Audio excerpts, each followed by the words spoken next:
Hey guys, it's your best boxing friends. I'm Kelsey. This is Rachel. Rachel, we watched Gennadiy. Gennadiy? See, here's the thing. Gennadiy Golovkin suddenly changed his name. And it reminds me of when Vitaly Klitschko suddenly became Vitaly Klitschko after years and years. What's going on? What went on over at HBO is my question, where they were like, just, your name is what we tell your name is. And then like later... And then they reach like a certain celebrity status and they're like, actually my name is this, fix it. They finally stand up for themselves. You will fix this! So I don't know. I mean, I know it's not pronounced differently, but basically it's kind of high in his name now. Yeah. Okay, and it's in a weird place. But Gennadiy Golovkin defeated Steve Rolls by 4th round knockout. It's a fight that many people expected would go this way. But you know, after watching Andy Ruiz beat Anthony Joshua, despite the fact that those guys are nothing alike, people decided this might be a really good fight. It was a fun 4-round kind of fight. I thought Rolls credited himself well. He went out there, a regional level contender who's what, 35, or he's old. He's not. It's not like he's on his way up. This was his big chance. He took his big chance, and he got beat down by a world-class, elite, professional, all-time great. Yeah. What do you think about the fight, Rachel? Yeah, I thought that Rolls had a good showing, and that was much better than what it could have been. Yeah. It could. I mean, I've seen some, uneven fights before. Yeah. And this was uneven, but not to the extent that it could have been. So I thought that he showed well, did well. But yeah, it's Golovkin, and Golovkin did what he does when he's better. When he's a level or two above somebody. But his opponent Yeah. is he comes at you. He kind of looks at how you're going to fight in the first round. You know, by the second round, he's like, let me take some of your punches. Yeah. I'm going to walk through them for the rest of the fight until I pound you into the canvas. Yeah, that's a good point. You mentioned that in I think it was a Bleacher Report story by Jonathan Snowden, that he said that Golovkin told him basically that he'll take some punches early in a fight so that his opponent will start thinking about offense, and that opens him up to... Yeah, he said basically that Golovkin said if he doesn't do that, if he's just like himself and doesn't... let punches land by his opponent will get in a shell all night, which will make... I mean, Golovkin would still win a 12-round decision, but, like, he's not going to win by knockout or, you know, that's not as fun fight for viewers. Yeah, and Golovkin brings the action. It's an interesting strategy. It's worked for him in almost every fight until... Canelo. And the problem with Canelo, him doing that against Canelo is a great counterpuncher. It's a very hard puncher. And so, particularly in the second fight, when Canelo stood his ground in the center of the ring, Gennadiy didn't want any of that because he felt those punches. Yeah. And so that kind of shows you both these guys are all-time great, in my opinion, first ballot Hall of Famers already easily, right? Gennadiy obviously is at the end of his career. Canelo has a long way to go. But these are two great fighters, and so both of them are super elite. So when I say that he didn't want none of Canelo's punches, it's because Canelo's great, you know? So here's an interesting... point, analysis, whatever you want to call it. Let's call it a tidbit. About Golovkin versus another, match with Canelo. Against Steve Rolls, I didn't really see anything different where I thought, oh, Golovkin should go fight Canelo because he might win this time. And that's what I was paying careful attention to how Golovkin fought. Because Golovkin has a new trainer, Jonathan Banks, right? He left longtime trainer Abel Sanchez. Jonathan Banks brings a different perspective. He's from the Kronk School of Boxing. He took over for Manuel Stewart when Stewart passed away, for Vladimir Klitschko. That's a different style than Golovkin has used in the past.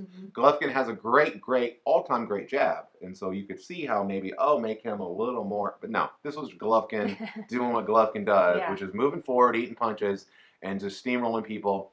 That, I don't think, works against Canelo Alvarez because of the style matchup and because Canelo's great, right? Yeah. And here's the other thing.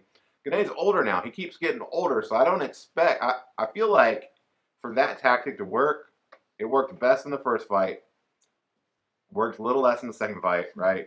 A lot less in the second fight. In the second fight, all Golovkin wanted to do was jab because Canelo was coming after him.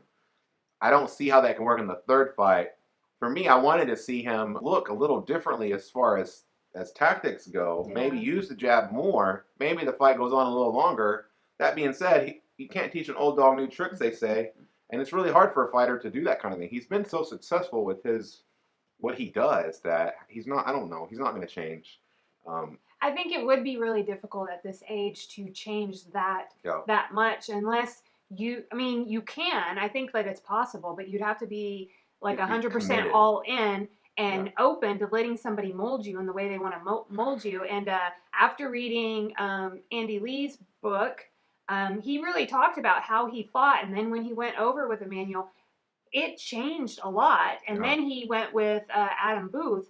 That changed again, but you know how like young Andy Lee was, and so he was open to being molded. He wanted to be champion of the world, like he had. When Andy was still trying to be champion of the world, and so he still had that hunger. Yeah. And when you're hungry like that, when you haven't had the elite level success, and you're almost there, yeah, maybe you're a little more open to listening to other people, right? Yeah, and the other thing that Andy Lee spoke about was that it wasn't just learning how to fight, that it had to become inherent to you. Yeah. Because when you're in the ring, you can't think. There's no time to I think. need to do this and do that. There isn't any thinking. So like when somebody does A, you do B, that has to just be there. Yeah. And so the kind of time that he put into his training to make that second nature, that's what I'm saying. Can Golovkin, is he willing, able to do that at his age? No pun intended, Abel.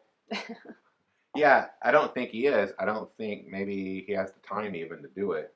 Well, like, is he expected to fight Canelo in the next fight? Yeah, I think in September. Because, like, I almost feel like I need to see him against some other guys where he can try out new tactics. Right, if he was fully committed to that. But the problem for both Canelo Alvarez and Gennadiy Golovkin is they signed these huge deals with DAZN, the global subscription service, who need subscribers, right? And so DAZN, the people that gave you all this money, they're going to be pushing for that fight now because the bigger fights that they can get right now, the more people sign up for their service, the more money they bring in, and you're kind of, if they're giving you hundreds of millions of dollars, it's kind of expected that you're going to fight the fights that they want you to fight. Yeah. It is one of the biggest fights in boxing. It's not nearly as big as the first fight or the second fight, and that's just the nature of rematches. It's very rare for a rematch, even a second or third fight, to be bigger. And throughout boxing history, that's just not the case. And so, but I mean, I can definitely see why Canelo would take that fight because Canelo, I think he'll be a favorite in that fight. And it's a lot of money to, I mean, they're already getting, I don't know how the contracts work, but I'm saying that, like, DAZN wants this fight. They keep talking about this fight. This fight's probably going to happen in September. I'm not against the fight. I'm all about seeing Canelo and go fight. Every fight that they've had, the first two fights, they were entertaining. I enjoyed it. And I think it would be another fun, good fight. I just think Golovkin's older now. I don't think he's... And the other problem is that while Golovkin has grown older and diminished, Canelo just keeps getting better. He just keeps looking better every time I see him. What he did to Daniel Jacobs was pretty outstanding. The fight before that against Rocky Fielding also just completely dismantled that guy who's a lot bigger than him. I thought I was impressed by that. But I'm excited about Gennadiy Golovkin, being on DAZN. I'd be more excited if Real Talking Kelsey with Rachel was on DAZN. Rachel, why do you think our phone doesn't ring? Is it because we're not, I don't know. Why don't people love us? Chris Mannix did like my tweet on Saturday night. Yeah. Well, we love Chris Mannix. He didn't retweet it, but he liked it. Yeah, right. Do you think that, well, he knows that we love him, I think. Speaking of which, where the hell's Kay Adams? DAZN? I'm not happy about this. She disappeared. But then I'm like, is it because she's, let's just talk about it for just a second. It's rare in boxing that an outsider, such as Kay Adams, would come in and be universally praised and loved, right? Like, it's very rarely how, I don't remember another person coming into boxing and just being pretty quickly universally accepted. And then, like, all of a sudden, she's not on the telecast no more? Does she cost too much? What's going on, DAZN? Like, I don't understand it. Yeah. I know that she's on ESPN and stuff like that. Like, she's obviously, like, a big star in the sports, whatever you call it, community. So maybe she's too good for us now? It makes me sad. Like, not like she acts like she's too good, but she's literally too good for us. Like, she's like, I can do this other thing for more money. Yeah. You know what I mean? I got no idea. You know who isn't too good for you? Us. We actually might not be good enough for you. We're still climbing our way up the YouTube ladder. We appreciate when you like, comment, and subscribe. When you like, comment, and subscribe, an angel gets its wings. That's a fact. That's science. You got anything else? No. About science? No. Tell them about science.